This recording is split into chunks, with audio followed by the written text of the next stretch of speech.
চট্টগ্রাম জেলা প্রশাসনের উদ্যোগে ডেঙ্গু প্রতিরোধে জনসচেতনতা বৃদ্ধির পাশাপাশি মাসব্যাপী পরিচ্ছন্নতা কার্যক্রম উদ্বোধন করা হয়েছে।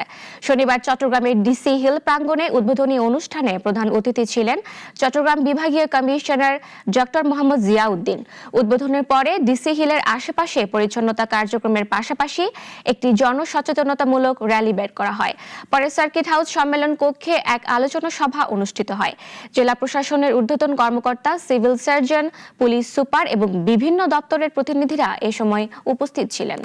ডেঙ্গু প্রতিরোধের জন্য সবচেয়ে যে ইফেক্টিভ যে ওয়ে সেটি হচ্ছে সচেতন করা মানুষকে এবং মানুষের জায়গাগুলো পরিষ্কার করা। আমরা সেই কার্যক্রমে হাতে নিয়েছি। আমরা আমাদের চট্টগ্রামের যে সমস্ত এরিয়াগুলোতে বেশি ভালনারেবল আছে, যেখানে ডেঙ্গু বেশি বিস্তার করতে পারে, সেই এলাকাগুলো আমরা পরিষ্কার করব, পরিচ্ছন্ন করব এবং আমরা একটা নিরাপদ, একটা সুস্থ চট্টগ্রাম আমরা গড়ে তুলব।